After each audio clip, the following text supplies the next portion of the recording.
Now, I'm sure some of you haven't been paying as much attention to your feet as maybe you should, because I'll ensure that you do every time you come into the studio. So I thought we'd put together a 15-minute or so session to wake up your feet. It's the first thing you should pay attention to in the morning, and potentially the last thing you should pay attention to at night. So through the day, you can actually have really good working activity of your feet so that they support your legs, your pelvis, your spine, and help you stand up nice and tall. So the first thing we're going to do on our hedgehogs is wake them up. Just paddle over just like a cat on a mat. Cat matting, I call it. Flexing the toes, wrapping the balls of your feet around.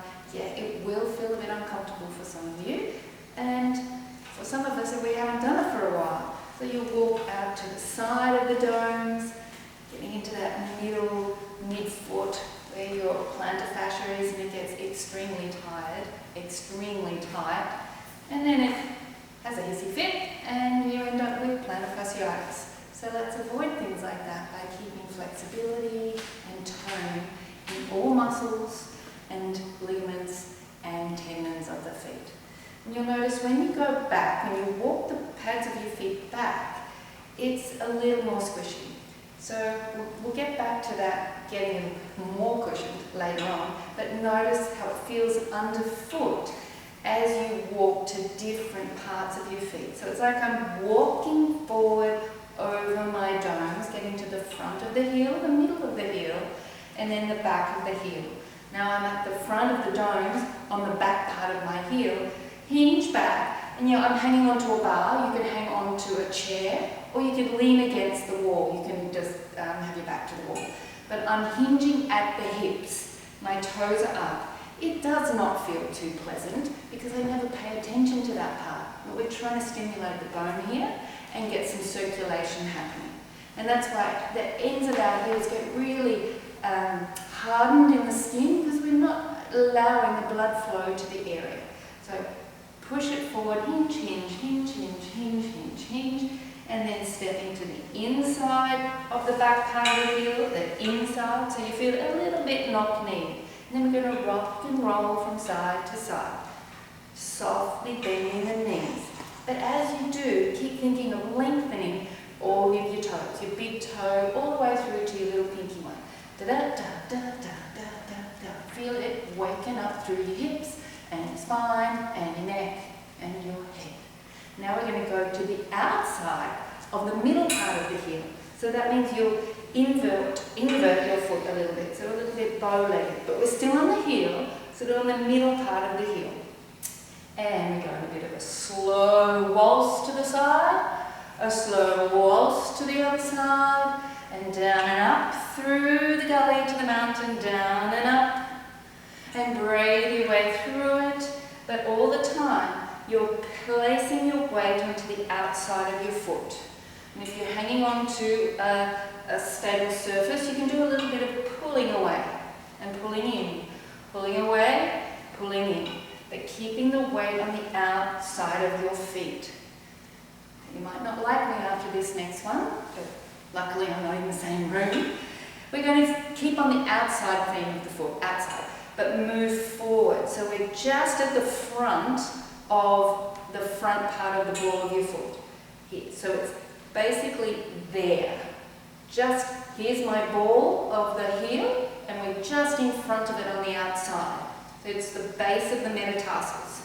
So we're going to put all of our weight over onto the left foot, and if you're familiar with your knee sides in Pilates, we start on the outside of the part of the foot just in front of the ball, and we take our weight over to the left, and then you externally rotate the left leg in the hip joint. Then inhale, bring it back to parallel to engage your adductors, and then stand up through center. Bend down, place your weight over strongly on the right, then inhale, exhale, externally rotate the right side, and then inhale back to center and stand up. Take a deep breath because it's getting more intense the further we go up the side of the foot.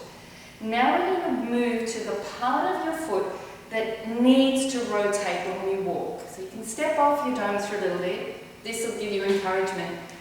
Close your eyes and feel the life, the sensation and the cellular activity of your heels. They actually feel a little bit more cushioned and you can stand taller. And if you place your right foot forward, this is what happens in one gait cycle. We heel strike. We go to the outside of the foot and we go from the back part of the heel, middle part of the heel, front part of the heel. Then we get to the base of the fifth metatarsal. You roll through and your heel comes off and we're on the outside of the foot to the fifth and fourth toe. Very important to be strong in those two bones.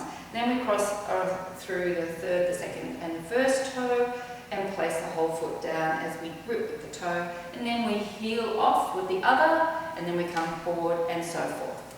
So we're going to be placing the weight in that area. It's where the bone has a rotation, that fifth metatarsal. So still on the right side, get back up onto the top of the dome, in front of the heel, but before, not quite the midfoot.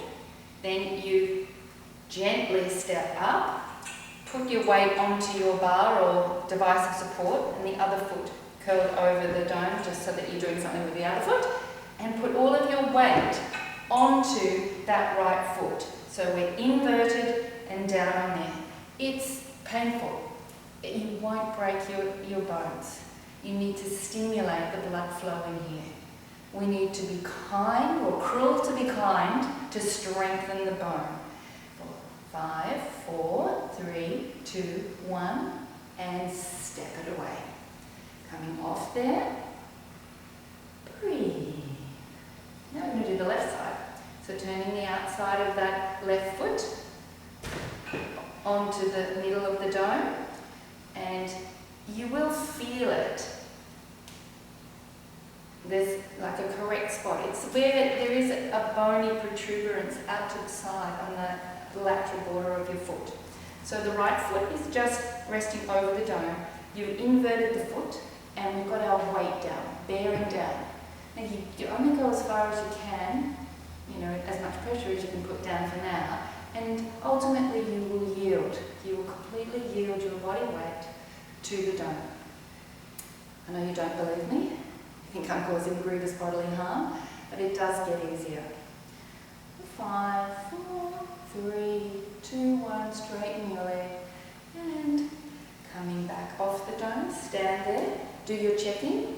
We call this our somatic check-in. Arms by your sides, tall, and sense the vibration and the warmth, as well as the cushioning in that outside of your foot. Now we're going to go into working on the fat pads of your feet. Now they are this area just below the base of your toes. It should be plumped with blood flow. It should be cushioning. But as we get older, it flattens and spreads out, and we all go, oh, our feet get a lot wider. Well, we need to get some plump back into it. So I flex my toes and get the forward part of the ball of my foot on the top of the dome, then curl my toes over the dome and stand up. It's pushing the fat pad back. I curl my toes over the dome and want to spread out all 5 toes into the dome. You have to play around with what's the best position for you. Now when you're doing it, it's very tempting to rotate your heels in. You can see my heels, or you mustn't be able to see my heels. So I'm going to turn my heels back so they're hidden behind my first and second toes. That will ensure that I engage the instep muscles. So basically the muscles, the plantar muscles of the feet lifting up, lift the arch. If you say you're flat-footed, you do this and those muscles will wake up.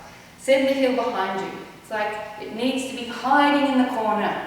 Lengthen the inner heel back behind you towards your gluteals. Press your toes into the ball. Press the big toe, second, third, fourth, fifth, round the dome. Big breath, grow taller. Bend your knees. Send your weight slightly forward in a hinge, and then start to put the weight down into the ball of your foot. Lengthen your heel behind you. It'll roll back around the dome, so you're getting a nice calf stretch. Lift the toes up. Lift the balls of your feet up. Straighten your legs. And wow, what a nice calf stretch. Lower the toes. Press them over the domes. Lift the balls of your feet and curl them over. Lift the heels. Don't let the heels be seen. They are silent partners. Lift the toes up. Lengthen the ball of the foot back. Lengthen the heel back. Drop the heel. And then bend your knees and let your whole ball of your foot wrap over the domes. Just wrap them over. Roll them in so you're not kneeing. Roll out in external rotation. You're going to do 10. In, out. Lift your toes, drop them, lift and drop, lift and drop. Outside the domes, inside the domes. 5 and 6 and 7. Use your abdominals, pelvic floor. And 8 and breathe. 9 and 10. And just paddle your way forward off the domes. Da, da, da, da, da, da, da. And step onto the floor. Reach your arms by your side, close your eyes, press your big toes, 2nd, 3rd, 4th, 5th. Lengthen the heels back behind you. Feel how it lifts you up through your adductors and around your glutes. Nice and tall. Open the collarbones, open them, release the arms by your side. Big breath in. And exhale, slowly breathe out, and try doing that every day. Your feet will feel fantastic.